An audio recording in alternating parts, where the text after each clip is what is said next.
Hello everybody, aujourd'hui j'aimerais vous raconter pourquoi j'ai pris la décision de devenir une débrouillarde, c'est-à-dire entrepreneur. C'est une voie qui n'est pas certaine parce que lorsque tu as ton emploi, tu as ton argent qui entre chaque mois. Mais ici, c'est plein d'incertitudes. Pourquoi est-ce que j'ai décidé de prendre cette voie? Et comme tout le monde est, bon, 99,9%, j'ai grandi dans le cadre de, on m'a dit, pour aller à l'école, ensuite avoir un diplôme, et après le diplôme, je vais chercher un emploi, et là, je vais commencer à travailler. Ça, c'est ce qui était dans ma tête. Toutefois, en grandissant, j'ai eu mon bac, je suis à l'université, et c'est à l'université, dans mes 22-23 ans, c'est vraiment une tranche d'âge qui m'a fait prendre beaucoup de décisions qui ont pris une grosse tournure dans ma vie. À cette époque-là, il y a eu beaucoup de dames autour de moi qui ont donné la vie. Et vous savez, en tant que femme, je pense que parfois on a une image euphorique de ce que c'est qu'être mère, donner la vie, prendre soin d'un enfant. Et il y a la réalité. Et moi donc, étant autour de ces dames, j'ai vu la réalité de c'est quoi être une mère. Et dans cette réalité, il y avait le fait que certaines étaient obligées d'envoyer leurs enfants à la garderie à 2 mois, 6 mois, etc. Et à cette époque, je n'avais absolument pas encore pris la décision d'éduquer mes enfants moi-même. Mais à cette époque, je me disais que je vais rester à mes enfants au moins, dans le minimum que j'avais dit, c'est 2 ans, au moins minimum 2 ans jusqu'à leurs 5 ans. Et quand j'ai vu ça, je me suis dit, oh, pourquoi est-ce qu'elles font ça? Et je suis aussi reconnaissante d'être ce genre de personne que quand quelque chose arrive, je peux pas poser les questions, je ne m'imagine pas dans la tête pourquoi X, Y, Z.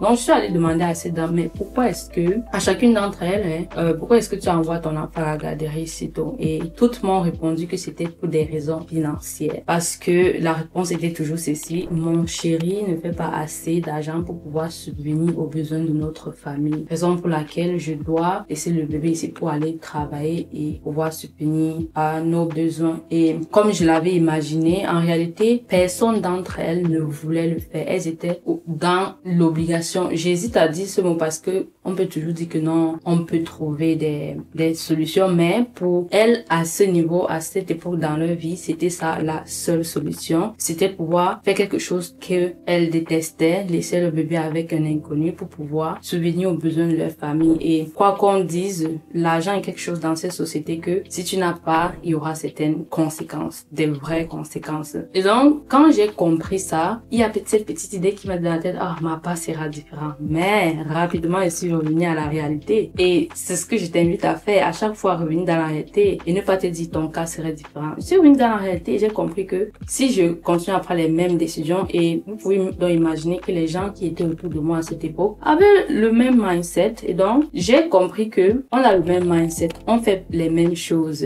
presque les mêmes études, même cadre de vie. Donc, j'ai compris que mon cas ne serait pas différent si je continue dans ce même cadre de vie. Dans ta tête, tu peux te dire, oh, mon cas sera différent. Pourtant, ton chéri va faire le même travail que son chéri. Il sera le même cadre. Donc, pourquoi est-ce que ton cas sera différent? C'est à ce moment que je me suis dit, ok, qu'est-ce que je peux faire de telle manière que quand ça arrive que j'ai les enfants, je puisse avoir cette possibilité de rester avec eux jusqu'à leurs 5 ans sans devoir être obligé à cause des finances à les envoyer quelque part. Donc, à cette époque-là, je faisais de la couture. Raison pour laquelle je me suis dit, oh, vu que je fais la couture et je peux faire la couture de la maison, et donc si je me perfectionne en couture, je pourrais donc offrir mes services et quand je deviens maman, je prends les congés à mon travail et pour une longue période, quand tu prends pour une longue période, ce qu'on te donne, c'est des miettes. Et donc, malgré que j'aurai les miettes là-bas, je serai pas obligée d'aller travailler parce que je pourrais donc travailler de la maison. Voilà en fait l'idée que j'ai eu en tête en ce moment. Donc c'est à ce moment-là que j'ai mis en place le site Mekezor.com. Beaucoup d'entre vous ne savez même pas que j'ai un jour mis un site en ligne pour pouvoir proposer mes services de couturière. Voilà aussi une partie de mes échecs parce que j'ai aussi les échecs dans ma débrouillardise. Donc, j'ai mis en place mon site, j'ai commencé aussi à parler de mes services. C'est vrai que j'ai cousu des robes de mariée ici et là. Et donc, sur le site, je voulais mettre des trucs simples et pratiques comme les têtes d'oreiller, nappes, nœuds papillons, pochettes, des trucs comme ça. Toutefois, j'ai fait le site, j'ai commencé à mettre les choses, mais avec le temps, j'ai compris que la couture, c'est vraiment quelque chose que si je veux un jour gagner l'argent ici, il faut que j'aime. Et moi, j'aimais seulement coudre mes habits et non coudre les habits des gens. Et donc, voilà pourquoi ce rêve-là, il a enterré. Toutefois, d'autres choses sont aussi arrivées qui ont fait que j'ai commencé à dire que, oh, et si même j'allais à fond dedans? Parce que mon idée à cette époque, c'était d'être employé et propre patron, tu vois.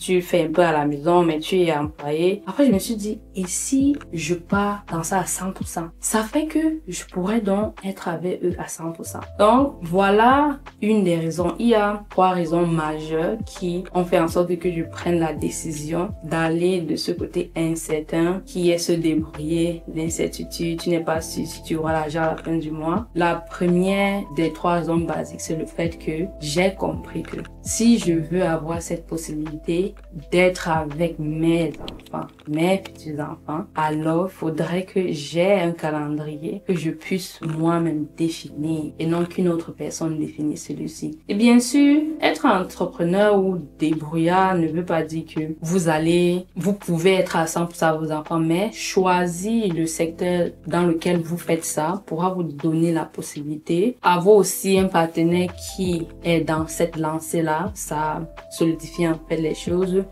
et je pense que l'idéal dans ce cadre-là, c'est créer un business familial et c'est tout simplement beau parce que ça fera aussi que l'enfant va aussi travailler dans cette entreprise familiale. Même si à ses 2 ans, il va commencer à balayer les couloirs de l'entreprise, c'est déjà ça participer à faire en sorte qu'on a les revenus, vous voyez. Donc, ça, c'est une petite histoire que je voulais partager avec vous de pourquoi j'ai pris cette décision. Il y a eu des raisons qui m'ont poussé à le faire. Il y a des choses que j'ai dit que, ok, si je veux ça, quelles sont les possibilités pour moi d'avoir ce que je veux? Et la débrouillardise ou l'entrepreneuriat est une réponse à ma question, à ma problématique. Et pouvoir, moi, être là pour mes futurs enfants, c'est la chose la plus importante que je puisse faire sur cette terre. Donc, c'est fou à quel point ce qui est intrinsèque pour nous, ce qui est extrêmement important pour nous, vont se faire voir dans notre parcours. Dans le sens où, à cette époque, je sais même pas si j'étais en couple, mais parce que c'est intrinsèque à moi de pouvoir rester avec mon bébé. Et moi, le fait de voir des mamans se séparer de leur bébé aussitôt, je me disais, je ne veux pas qu'un jour ça m'arrive un jour. Je ne veux absolument pas que ça m'arrive. Et je fais cette vidéo pour dire, quel que soit le domaine, que ce soit pour les enfants, n'importe quoi, si tu veux quelque chose dans ta vie, tu dois t'asseoir et réfléchir comment tu vas l'avoir. Ne reste pas sur tes lauriers et dis, on va voir le jour que ça va arriver. On va gérer.